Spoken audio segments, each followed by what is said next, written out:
आणि यानंतर पुढची एक धक्कादायक बातमी आहे पालघरमधून। पालघरमध्ये लव्ह जिहादच्या नावाखाली जी घटना घडलेली होती त्यामध्ये वेगवेगळे ट्विस्ट येतात आणि आधी इंस्टाग्रामवर मैत्री करून तरुणीला प्रेमाच्या जाळ्यात ओढलं, मग तिच्यावर वारंवार लैंगिक अत्याचार करण्यात आल्याचा धक्कादायक प्रकार पालघरमध्ये समोर आला।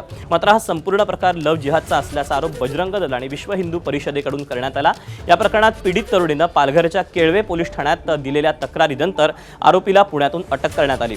विशेष म्हणजे ओळख करताना आणि प्रेमाच्या जाळ्यात ओढताना आरोपीनं आपली ओळख खोटी दिल्याची तक्रार या महिलेनं दिली।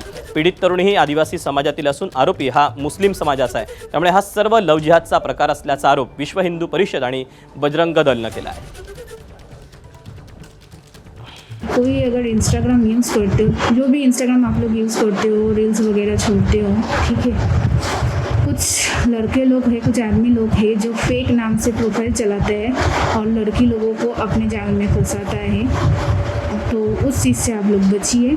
मेरे साथ सेम चीज़ हुआ, लेकिन मैं समय रहते मैं बच गई, बट मेरा बहुत कुछ गया, मेरा पैसा गया, मेरा इज्जत गया, मेरे साथ धोखा हुआ, मुझसे शादी का वादा करके मेरे साथ शोषण किया। हाँ, मुझे बोला मैं रजिस्ट्री मैनेज करूँगा, सब कुछ करूँगा, मेरे साथ मंदिर में शादी किया, मेरे साथ सब कुछ किया। करने के बाद मुझे नहीं मालूम था कि वो इंसान शादीशुदा है, बट अभी मुझे पता चला, तो उसके बाद मैंने उनके ऊपर स्टेप लिया। आता बघा, ते नाव बदली करून ज्या प्रकारे त्यांनी मैत्री केली, अजय मस्के म्हणून त्यांनी जे नाव इंस्टाग्रामवर यूज करत होता आणि त्या माध्यमातून ते 5 महिन्यानंतर माहीत पडला की हा मुलगा तर मुस्लिम आहे आणि त्याच्याकडून कमीत कमी 2.5 लाख रुपयेही त्यांनी उगाही केली व नंतर तिची बायको सुद्धा त्यामध्ये सामील झाली व ती म्हणते की तुझे फोटो आम्ही व्हायरल करू अथवा तू आम्हाला 2 लाख रुपये आणखीन दे। आणि त्याकरिता हा जो युवा वर्ग आहे, मी त्यांना सांगू इच्छितो की तुम्ही अशा प्रकारचे जे आमिष दाखवून फेसबुक, इंस्टाग्राम ह्याच्यात सावध राहा, कारण लोकांचा उद्देश काही वेगळा असतो आणि माणूस ह्याच्यात फसला जातो। म्हणून आपल्या मुला मुलींना किंवा समाजातील जे काही युवा वर्ग आहे ह्यांनी ह्यावर लक्ष केंद्रित करावं आणि सावध राहावं।